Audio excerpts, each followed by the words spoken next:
Manipulation tactic isolation. इसका मतलब होता है अलग करना, लेकिन किससे?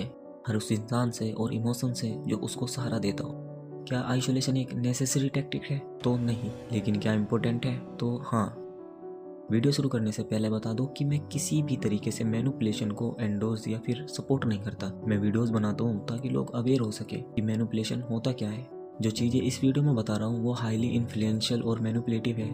ये चीज़ें ऐसी नहीं है जिनका सिर्फ आप मजाक के लिए इस्तेमाल करें। इन टेक्निक के कारण सामने वाले की मेंटल स्टेट पूरी तरह से तबाह हो सकती है। So don't use it on anyone. अब जो लोग सीधा इस पार्ट पे आए हैं उन लोगों को बता दूं कि ये इस सीरीज का तीसरा पार्ट है और हम ये सीरीज मैनिपुलेटर के पर्सपेक्टिव से देख रहे हैं। यानी आप एक मैनिपुलेटर हैं और एक सर्टेन इंसान आपका विक्टिम है जिसको आप मैनिपुलेट कर रहे हैं। अब आइसोलेशन एक ऐसी स्टेट हो जाती है जिसमें आपको उस विक्टिम के हर सहारे को, हर उस इंसान को जो उसके करीब है, चाहे उसकी फैमिली हो गई, उसके दोस्त हो गए या फिर कोई भी हो गया, उससे अलग करना है, पूरी तरह से अलग। उस इंसान के सारे डिस्कशन में आपका रोल इम्पोर्टेंट होना चाहिए या फिर ज़्यादातर सिर्फ आप ही शामिल हो। अगर आप आइसोलेशन में कामयाब हो जाते हैं तब मैनिपुलेशन बहुत आसान हो जाता है। लेकिन isolation is one of the hardest step of manipulation, क्योंकि कोई भी इंसान अपने करीबी इंसान को इतनी आसानी से नहीं छोड़ता। इसलिए आपको एक ऐसा रिलेशन अचीव करना होगा जिसमें उस इंसान के सबसे बड़ी प्रायोरिटी आप हो। तो इम्पोर्टेंट क्वेश्चन ये राइज होता है कि आइसोलेशन को कैसे हासिल करें। आप आइसोलेशन तक पहुंच चुके हैं, इसका मतलब आप अपने विक्टिम का भरोसा जीत चुके हैं। आप इस भरोसे को आदत में तब्दील करना होगा। अब आपको अपने विक्टिम की केयर करना स्टार्ट करना है, इतनी केयर कि लगभग वो आप पर इमोशनली डिपेंडेंट हो जाए। आपको उनके दिन के बारे में पूछना है, उनके काम के बारे में पूछना है, करियर के बारे में पूछना है और सबसे इम्पोर्टेंट आप उनकी फैमिली के बारे में पूछिए। हम जिस जनरेशन में रह रहे हैं उसमें ज़्यादा चांसेस है कि उस विक्टिम की अपनी फैमिली से ज़्यादा ना बने। आपको बस ऑब्जर्व करना है कि आखिर उस इंसान की उसकी फैमिली के साथ क्यों नहीं बनती, और उसके साथ साथ आपको सपोर्ट देना है उस इंसान को कि वो सही है, उसकी फैमिली उसके बारे में गलत सोचती है। ये चीज़ आप उसके साथ या फिर करीबी इंसानों के साथ भी कर सकते हैं। विक्टिम को यकीन दिलाना होगा कि जो दोस्त या उसके करीबी है वो अच्छे नहीं है, वो उसे सिर्फ बर्बादी देंगे और कुछ नहीं। अगर ऐसे हालातों में उसके दोस्तों के साथ झगड़े होते हैं तो उसका फ़ायदा उठाइए।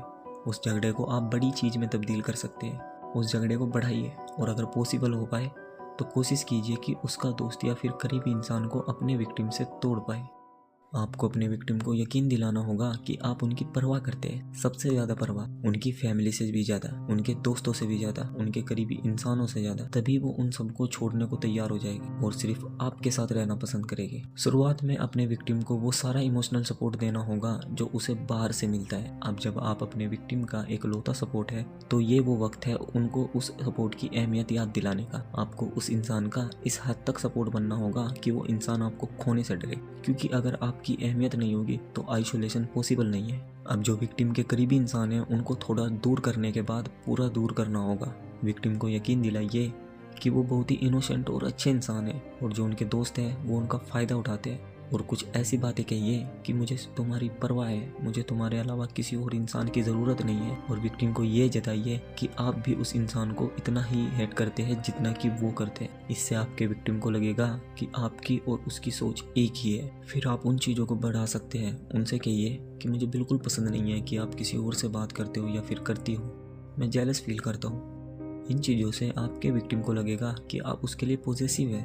और ज़्यादातर रिलेशनशिप में पार्टनर को अपने को पार्टनर से पॉजेसिवनेस एक्सपेक्ट होती है या फिर अच्छी लगती है। और अगर आपका विक्टिम फिर से उन लोगों से बात करना शुरू करे तो आपको अपने नेचर में थोड़ा सा चेंज करना होगा। आप उनसे रूठिए, उनसे छोटे छोटे झगड़े कीजिए, उनको जताइए कि तुमको पसंद नहीं है कि आप किसी और से बात करें और उनसे ऐसी चीज़ कहिए कि क्या मैं तुमसे सिर्फ लॉयल्टी एक्सपेक्ट नहीं कर सकता, इतनी छोटी सी तो चीज़ है जो मैं एक्सपेक्ट करता हूँ, तुम मुझे ये भी नहीं दे सकते।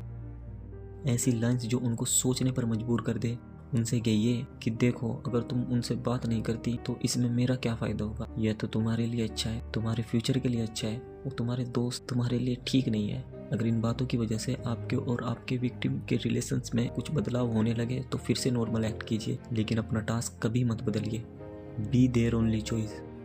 आप आइसोलेशन में तभी इफेक्टिव हो गए जब आप इकलौते हो गए जिनसे वो सारी चीज़ें कहते हैं, जिनसे वो सारी चीज़ें शेयर करते हैं, जिनसे अपनी प्रॉब्लम बताते हैं। उस इंसान को आपको खोने का डर होना ज़रूरी है। उनको चॉइसेस देकर देखिए, या तो वो या तो आप। और इन सारी चीज़ों को एक वर्ड के अंडर छुपा सकते हैं, जो है लॉयल्टी। और अगर उससे भी काम न बने तो आखिर में उन्हें अपने फेवर्स याद दिलाइए। उनसे कहिए कि मैंने तुम्हारे लिए इतनी सारी चीज़ें की है, क्या तुम मेरे लिए ये नहीं कर सकते, या फिर इतनी छोटी सी चीज़ नहीं कर सकते। जब तक उस इंसान के दिमाग में सिर्फ आप नहीं होगे तब तक वो आपको कभी नहीं छोड़ेगा। अब अगर आइसोलेशन नेसेसरी स्टेप नहीं है तो इतना क्रूशियल क्यों है या फिर इम्पोर्टेंट क्यों है? क्योंकि आइसोलेशन से आप विक्टिम की सबसे नाजुक चीज़ को हाथ में ले सकते हैं, और वो है इमोशनल डिपेंडेंसी। अगर आप अपने विक्टिम को आइसोलेट करने में सक्सेसफुल हो जाते हैं तो आपका विक्टिम सिर्फ आप पर इमोशनल डिपेंडेंट होगा। वो उसकी ज़िंदगी की सारी चीज़ें, सारी बातें, सारे इरादे सिर्फ आपको बताएगा, और वो खुद आपसे हेल्प मांगेगा किसी डिसीजन को लेने में। इसका सबसे बड़ा फायदा ये होता है कि आप आपके सजेशन के थ्रू चीज़ें हासिल कर सकते हैं। अगर कोई इंसान आप पे पूरी तरह से इमोशनली डिपेंडेंट है तो उस इंसान को तोड़ना बड़ा आसान होता है। और आइसोलेशन का सबसे बड़ा एडवांटेज यही है कि आप उस इंसान को तोड़ भी देते हो तो उसके पास आपके अलावा कोई चॉइस ही नहीं होगी, क्योंकि वो इंसान आपको खोने से इतना डरेगा कि वो हर चीज़ सहने को तैयार हो जाएगा। और यही मोटिव है आइसोलेशन का। अगर आप आइसोलेशन में सक्सेसफुल हो जाते हो तो शायद आपको कोई और टेक्निक या फिर किसी और टैक्टिक की ज़रूरत भी ना पड़े। अब एक पल के लिए सोचिए कि आप विक्टिम हैं। सोचिए आपके दिमाग की धज्जियाँ कितनी बुरी तरह से उड़ चुकी होगी। आपके पास कोई चॉइस नहीं होगी। The only choice you have is your self destruction. आपको उस इंसान के मुताबिक बर्ताव करना ही होगा, क्योंकि आपने उस इंसान को छोड़कर अपने सारे रिश्ते को तोड़ दिया है। इन सारी चीज़ों की वजह से आइसोलेशन एक कॉम्प्लिकेटेड और हार्ड स्टेप बन जाती है। इन सारी बातों को सुनकर आपको ऐसा लग रहा होगा कि मैं कोई मैनियाक हूँ, लेकिन अच्छी बात यह है कि इसी मैनियाक ने आपको आइसोलेशन के बारे में बताया है, तो अब आप इससे बचे रहेंगे। अब आगे आने वाली मैनिपुलेशन की वीडियोस होगी या फिर जो टैक्टिक्स होगी वो हालांकि मैं पार्ट में बनाऊंगा, लेकिन उनका कोई पैटर्न या फिर सीक्वेंस नहीं होगा। उनको आप आपके सर्कमस्टेंसेस और सिचुएशन के हिसाब से इस्तेमाल कर सकते हैं। मेरे इस मैनिपुलेशन की सीरीज़ से आप किसी को मैनिपुलेट मत कीजिए। किसी की बर्बादी से ज़्यादा खुद की कामयाबी पे ध्यान दीजिए, ज़्यादा खुश रहोगे आप। और वीडियो के एंडिंग में आइसोलेशन का एक ऐसा भी पर्सपेक्टिव सुन लीजिए। कीजिए अपने आप को आइसोलेट पूरी दुनिया से। सिर्फ अपने कॉन्टैक्ट में रहिए, अपने आप से बातें कीजिए, अपने आप से सवाल पूछिए, अपने आप को ही अपना इमोशनल सपोर्ट बनाइए। कुछ मुश्किल वक्त से अपने आप को ले जाइए। यकीन मानिए, जब आप अपने आप से बात करेंगे तब आप उस इंसान से बात करेंगे जो आपको सबसे बेहतर समझता है।